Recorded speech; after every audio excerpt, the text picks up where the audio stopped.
Hey there, Claire here. It's a new tutorial and this week we're learning how to make a removable waist bead like a pro.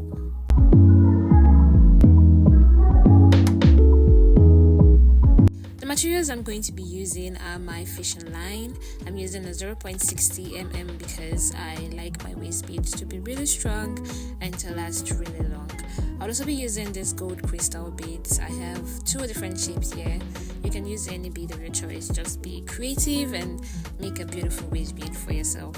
Of course, we'll be using our barrel, also called screw clasps. They are very easy to open and close. I'll be using my scissors to cut my fishing line and my tape measure to get the correct length of my waist beads. One important tip for making a screw clasp or a removable waist bead is that your waist size must be correct. If not, it's just going to be a waste. It's not like a tie-on waist bead where you can make it so long and you just tie to your waist. So the waist measurement has to be where you are most comfortable with wearing your waist bead. So what I'm going to do now is measure my waist length on my fishing line. The waist size I'm using is 33 inches, so I would measure 33 inches on my fishing line. But we'd still need extra length for tying our knots, so I'm just going to leave about 8 inches extra length, and then I'll just cut my fishing line. I'll take my barrel clasps and open it so I can pass my fishing line through the holes and tie a knot. There are two sides of the clasps and they both have a hole. So I'm just going to pass one side of the fishing line through one side of the clasps. You can pick any side of the clasps to tie your first knot. There's really no rule to it. Just pick one side of the clasps and just tie your first knots. The holes of my clasps are really big, and I noticed that after I tie my knots, they can still pass through the hole, like pull out of the hole, and it just ruins the waist bead.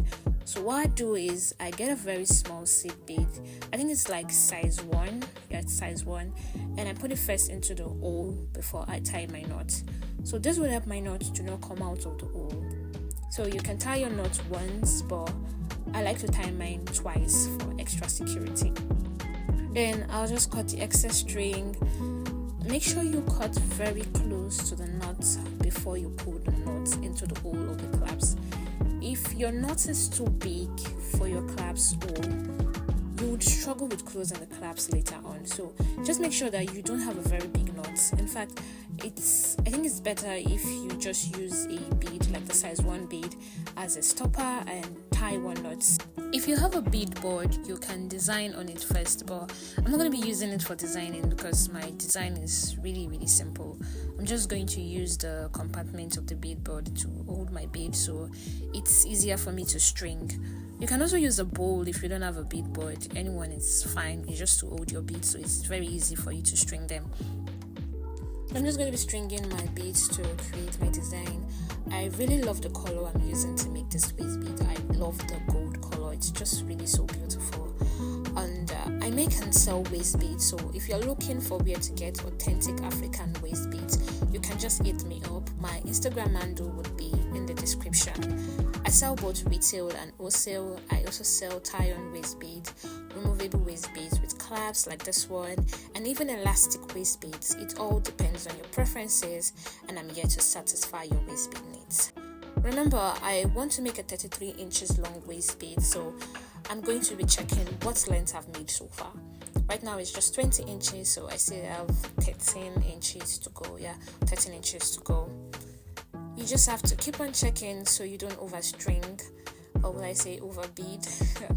Remember that you have to measure the right size if you're making a removable waist bead so that it's really comfortable for you when you wear it.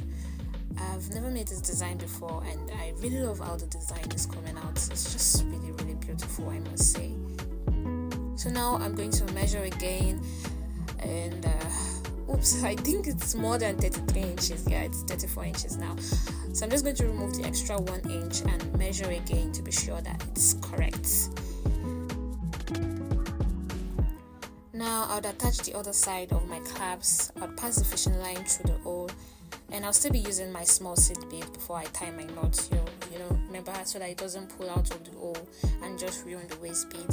I'm going to tie it twice, then I'll cut the excess string close to the knots, and I'll pull the knots into the hole of the clasps.